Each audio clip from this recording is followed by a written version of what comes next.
Alors attendez-moi maintenant, mais je peux plus là, parce que j'ai lancé la chronique d'Eric. Il m'a accroché une toile d'araignée partout. Je voulais faire un truc bien. Vous avez des fils, je les vois. Ça colle. Mais ça colle, je sais pas ce que c'est ça. Voilà. Et bien j'ai perdu le micro. Et vous êtes parti avec un bout du micro, mais je ne suis pas responsable. Bon bref, on va parler. Le micro, Alexandra. Eh ben, il est bien, mais il marche toujours là. En fait, vous cherchez à vous flotter. Hein. L'une des dernières interviews de Brigitte Bardot, elle a une sorte de flou devant. Non mais Dito, attendez, vous cherchez à faire ça. Ça va, j'ai encore quelques années. Vous testez. Bon, donc toile d'araignée, truc, ambiance, chapeau, petit chapeau rouge un petit peu coquin sur ce plateau, des grosses migales. Halloween c'est le 31, est-ce que ça marche toujours en France, Eric? Oui, ça marche toujours, différemment de ce que l'on pourrait croire. J'ai eu envie de me plonger sur ce phénomène. Alors c'est vrai qu'il y a eu un gros retour d'Halloween dans les années 90, donc du coup je me suis plongée dans l'ambiance. Je suis allée sur plein de campagnes rencontrer à la fois des personnes qui fêtent Halloween et qui préparent Halloween, et j'ai découvert un univers où du coup je me suis replongée en enfance et j'ai vraiment été un gamin pendant plus de 2 heures. C'est le chapeau qui vous fait rire, les deux.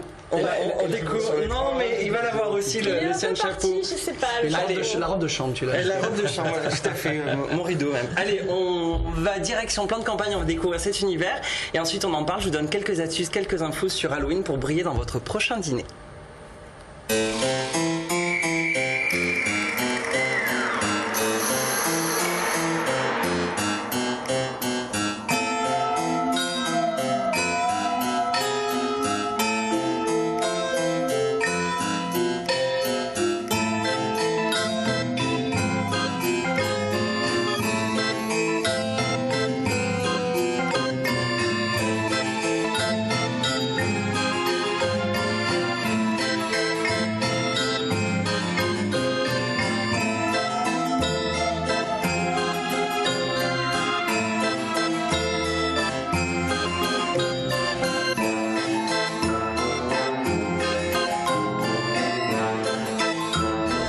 Alors vous avez vu, j'ai été agressé par différents personnages.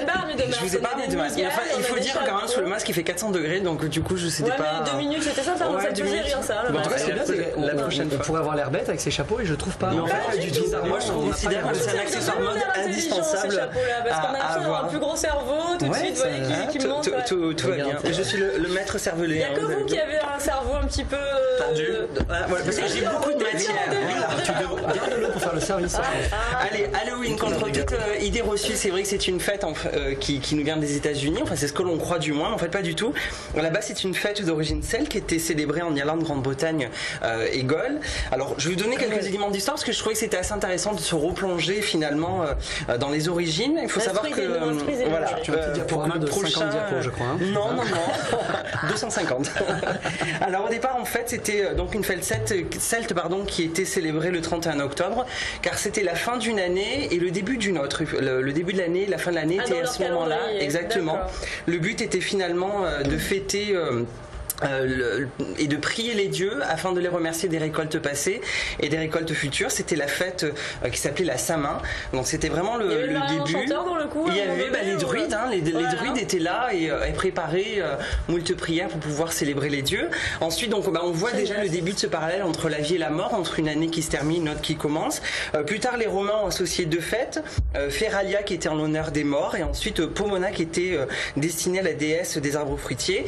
Et en 609 le pape de l'époque a demandé qu'on cesse de célébrer les morts pour célébrer tous les saints et du coup c'est devenu la Toussaint, mais le côté païen le côté païen finalement était toujours là. Les Irlandais, mais ils se déguisaient à l'époque aussi. Alors ils se déguisaient pas en fait. Ce qui s'est passé c'est que lorsque les Irlandais ont immigré aux États-Unis, finalement il y a ce côté populaire qui est venu. Il y avait cette envie finalement de célébrer d'anciennes traditions. À l'époque c'était pas les citrouilles, c'était les navets qui étaient creusés. On mettait des bougies à l'intérieur et du coup c'est devenu la fête telle qu'on la connaît aujourd'hui. Et qui est très populaire outre-Atlantique. Qui est très populaire outre-Atlantique. On voit les stars et tout ça qui chaque année se déguisent, n'hésitent pas à organiser justement des soirées. Enfin, ils mettent de l'argent fou dans les déguisements. Exactement. Et ce qui est assez intéressant lorsque j'ai rencontré finalement le directeur de l'établissement que je vous ai montré, c'est que finalement j'ai voulu avoir un regard un peu différent, savoir comment ça se passait parce que lui finalement il est au cœur de cette actualité, il propose différents produits avec pas mal de choses.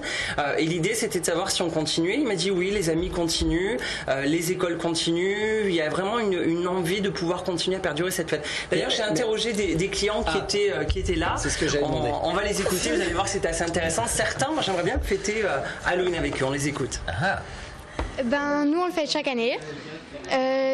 Chaque année, il y a de plus en plus de monde qui le fête puisqu'on commence à se connaître. C'est une fête que je fais avec mes copines, que j'ai commencé à fêter avec mes copines tous les ans. C'était l'occasion de se réunir pour préparer à manger, pour se déguiser, s'amuser entre copines.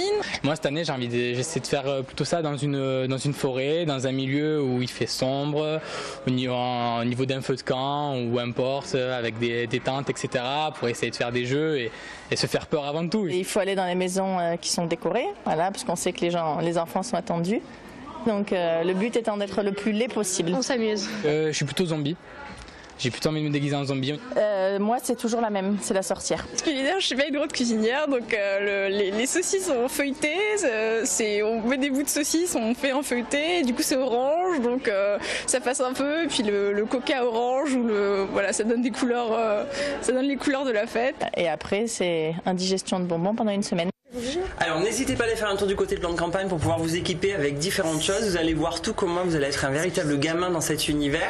Il y a plein de choses, il y en a pour tous les prix. Faites comme Noël chaque année, achetez plein de petites choses et au fur et à mesure vous allez vous prêter au jeu. Et puis joyeux Halloween si vous le faites dans tous les cas. Merci beaucoup Eric. Et bien merci à tous. J'ai pas mis le chapeau, mais c'est bien, non? Les citrouilles en boucle d'oreille. Attendez, mais il y a aussi voilà, les bonbons aussi. Voilà, Alexandra, il faut vous équiper. Merci. Et c'est bizarre, je m'entends en écho avec vous ça. Vous n'entendez pas, voilà. Très mal, je deviens sourde. Voilà.